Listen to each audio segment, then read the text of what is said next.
এখানে AIDS control society যে আজকের এখানের অ্যাওয়ারনেস প্রোগ্রাম, আমি প্রথমেই ওনাদেরকে ধন্যবাদ দেব যে এই ধরনের একটা প্রোগ্রামের আয়োজন করেছেন। এবং আমরা একটা সময়ে, আমার মনে আছে এখনো, even if I am not wrong, 70 দশকে থেকেই আমরা জানতাম যে নর্থ ইস্ট জোনের মধ্যে মণিপুরে এই এইডস সবচেয়ে বেশি, এবং আমরা খুব আতঙ্কে থাকতাম। এবং কেন সেখানে হচ্ছিল, আমরা যখন আমাদের কাছে খবর আসে, সেখানে দেখা গেছে সেই ইনজেক্টেবল যে ড্রাগ নেওয়ার যে অভ্যেস, সেখান থেকে নর্থ ইস্টের মধ্যে হাইস্ট ছিল সেখানে মণিপুরে। যেহেতু নর্থ ইস্টের ত্রিপুরাও এখন তো অষ্টলক্ষ্মী হয়েছে, তা আমরাও খুব আতঙ্কে ছিলাম ত্রিপুরাতে না তা বেড়ে যায়, এবং তাই হলো। ত্রিপুরাতেও এখন প্রচুর, প্রায় 5000-এর উপরে এফেক্টেড আছে এখানে HIV। স্টুডেন্টদের প্রায় 500 সামথিং, 550 মোরাললেস, তারও এফেক্টেড। তো এইরকম একটা বিভীষিকাময় যে একটা সিচুয়েশন এখন তৈরি হয়েছে। আমরা যদি ভাবি ঠিক আছে ওরা এফেক্টেড হয়েছে, দে আর দ্য ভিকটিমস,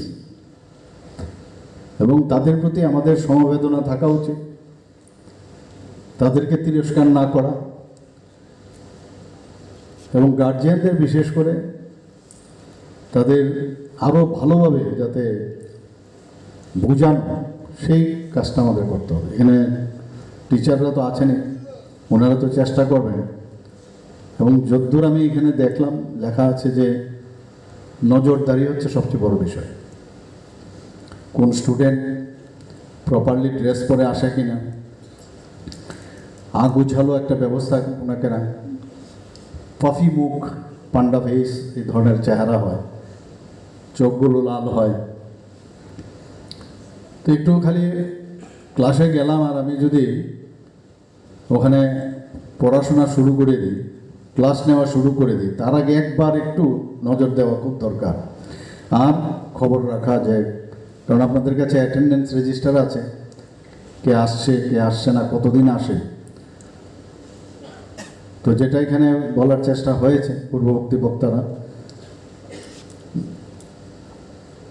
যে ওর বাড়িতে খবর নেওয়া, একটু পরিশ্রম বাড়াতে হবে। আলটিমেটলি কিন্তু এটা আপনার ফ্যামিলি তো আসতে পারে।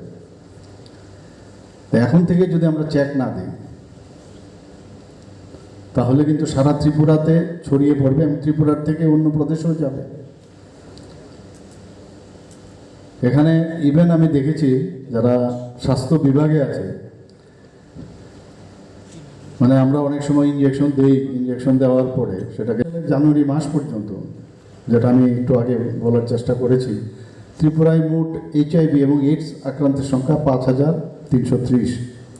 এর মধ্যে মহিলা হয়েছে 1033, পুরুষ হয়েছে 4295, এবং ট্রান্সজেন্ডার 2। এর মধ্যে ছাত্রছাত্রীর সংখ্যা হচ্ছে 558। এবং আপনারা শুনে অবাক হবেন যে প্রতি মাসে রাজ্যে প্রায় নতুন করে 150 থেকে 200-র মধ্যে মতো HIV আক্রান্ত হচ্ছে। এই কারণেই কিন্তু এই সেন্সিটাইজেশন যে প্রোগ্রাম, সেটা করা হচ্ছে।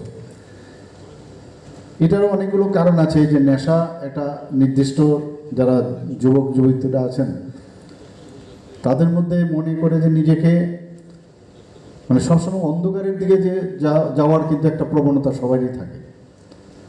এবং ওই বয়সটা একদম মানে যৌবন বয়সকালে, তখন কিন্তু এটা বেশি প্রবণতা থাকে।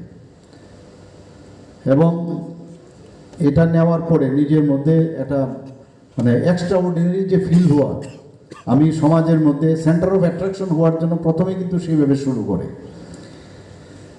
বিলুনিয়াতে আমি কিছুদিন আগে গিয়েছিলাম, সেখানে একটা ফুটবল ম্যাচ হয়েছিল, অ্যাওয়ারনেস প্রোগ্রাম। সেই প্রোগ্রামে একটা ছেলে সেখানে বলছিল যে I was a very good student and I was a very good player also, sportsman. সে 5 বছর সমানে এই এই নেশাগ্রস্ত ছিল এবং সে তার অভিজ্ঞতা বলছে যে আমি এটা করতাম যে আমি সব জায়গার মধ্যে আমাকে যেন সবাই দেখে। আগে তো একটা সময় ছিল, আমাদের সময় খালি ঠিক আছে ওর চলার ডেবি মানে নর্মাল লাইফ লিড করতো না, উশৃঙ্খল লাইফ লিড করতো, কিন্তু এখন তো চলে এসছে উশৃঙ্খল লাইফ পাশাপাশি এই ধরনের ড্রাগ নেওয়ার প্রবণতা বেড়েছে। তাদেরকে আইডেন্টিফাই করা, ওদের নাম বের করে গার্জিয়ানদের সাথে কন্টিনিউয়াস কথা বলা, আর পাশাপাশি স্কুলের মধ্যে আমি যেটা বললাম যদি করেন প্রতি স্যাটারডে মানে উইকেন্ডে যদি এটা করা যায় তাহলে অনেকটা অ্যাওয়ারনেস যেটা বলছি এখান থেকে এই অ্যাওয়ারনেসের ঢেউটা একদম কন্টিনিউয়াস যাবে একদম। মানে একটা ঢিল যেমন আপনার পুকুরের মাঝখানে যদি আপনি ফেলেন তাহলে তার যে রিপলসগুলো পারে যায় সেটা একদম লাস্ট মানে আমরা বলি অন্তিম ব্যক্তি পর্যন্ত পৌঁছে, অন্তিম যারা ছেলে মেয়েরা তাদের কাছে পৌঁছে। এবং ওদেরকে বোঝাতে হবে ফিজিক্যালি তো উইক হয়, মেন্টালি উইক হয়, সোশিয়ালিও বলা হয়েছে, সোশিয়ালিও তারা এফেক্টেড হয়, একটা ছন্নছাড়া ভাব। আমাদের এই ছেলে মেয়েগুলোকে তাদেরকে আমাদের বাঁচাতে হবে, because they are the asset of our society, our state as well as our country. তাদেরকে যদি আমরা না বাঁচাই আলটিমেটলি আমাদের ছেলে মেয়েরাও এফেক্টেড হবে। আমাদের অনেক বেশি আরও কাজ করতে হবে এই বিষয়টা আপনারা দেখবেন, এবং তবেই আজকের যে সচেতনতামূলক যে অনুষ্ঠান সেটা সাকসেস হবে। শুধু বললাম আর করলাম না আর বাড়ছে দিনের দিনে সেটা হলে হবে না। আমি প্রায়শই অনেক জায়গায় যারা স্টুডেন্টদের অর্গানাইজেশন থাকে সেখানেও আমি বলি ওদেরকে, বা পাড়া বা অন্য জায়গায়, সেখানে আমি বলছি পুলিশ আরক্ষা দপ্তর বা এডুকেশন ডিপার্টমেন্ট দিয়ে হবে না, ওই সমাজে বা ওই পাড়াতে বা ওই যে এরিয়ার মধ্যে তাদেরও সচেতন হওয়া উচিত। আমাদের মধ্যে একটা অভ্যেস হয়ে গেছে যে আমি দেখছি এই জিনিসটা হচ্ছে কিন্তু প্রতিবাদ আমরা করি না, এটা আমার কাজ না।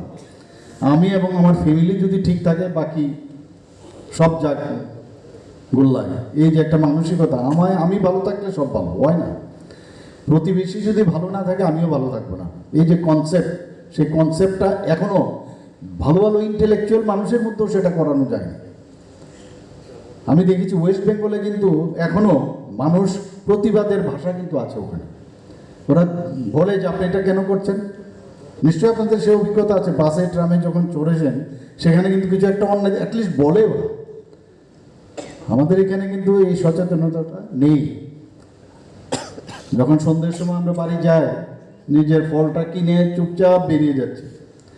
আমার যে সোশিয়ালি আমি যে পাড়াতে বা যে এরিয়াতে আমি থাকি বা যে ফ্ল্যাটে থাকি সেখানে কি হচ্ছে না হচ্ছে ঠিক আছে আপনার এত জানার দরকার নেই, কিন্তু যদি কিছু হয়ে থাকে তারপরও আপনার মানে নজরদারি দরকার, বোঝানো উচিত আপনার।